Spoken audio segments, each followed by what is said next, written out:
Welcome to the Shorty Gorilla Bit Show. Today we're going to be playing the Book of Unwritten Tales 2. This I think is kind of cool. It's like a close-up look of the map in the intro sequence to Game of Thrones. It's like a mini tutorial kind of thing that... Move a character, just click anywhere in the scene, wherever your heart desires. Yes, my heart desires to skip the tutorial right now, but oh no, yeah, right, there's no way of doing that. This was really cute the first time you had to play through it, but not anymore.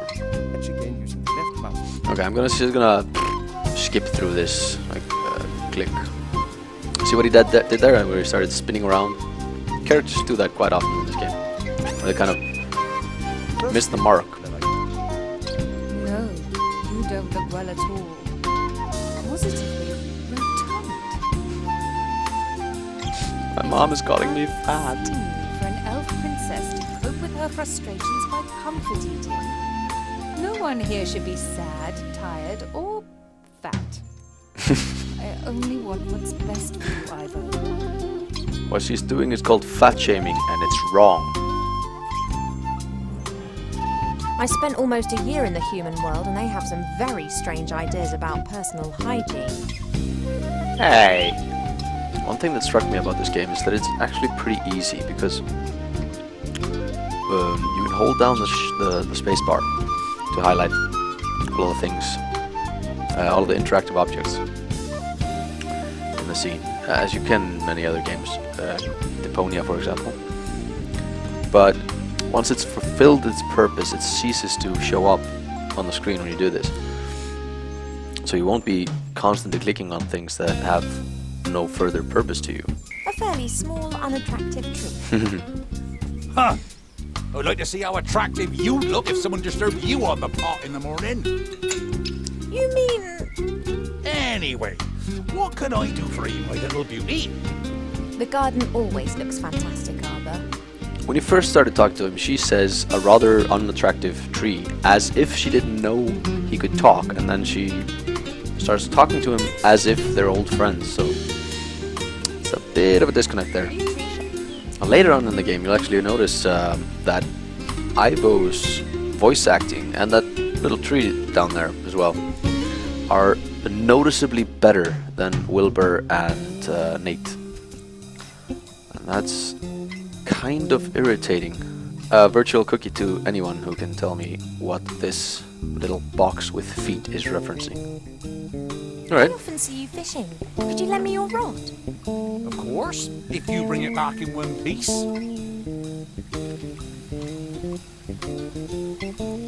What's up? I was convinced that I would have to make my own fishing rod or that you'd ask me to collect a variety of mystical items in exchange for it. Why? It's only a rod. Thanks. Not everything needs to be complicated, you know. You see, that's quality satire. Because for some reason, the game gives you a fishing skill. See, this is a satire making fun of MMORPGs that'll have you standing around for hours getting your fishing skill up. By learning more about fishing elsewhere. But this is so annoying because they're making fun of an activity by making you do that activity. That's right, down to the last drop. Not as bad as I was expecting. In actual fact, it's quite tasty. I could definitely drink another glass of that. Congratulations, Ivo. You are pregnant. Mind blown. You must be wrong. Surely it's a misdiagnosis. You are an elf and say that potion is quite tasty. I could definitely drink another glass of that. That's raging hormones talking. As I stated in my review, which should go up on the site on Hub Gamers either tomorrow probably or the next day, this game has the same brand of humor as the first one, as what made the first one great, but for some reason it feels more forced in this game. the references are abundant, but at some places it feels almost as if the scenario has been written specifically for those references. So, you know, if you're a fan of the series, I recommend the game, of course, to you. But if you're a fan of the genre but not familiar with this series in particular, I suggested you pick up the original first, because it's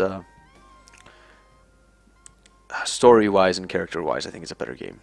But this one looks much more polished.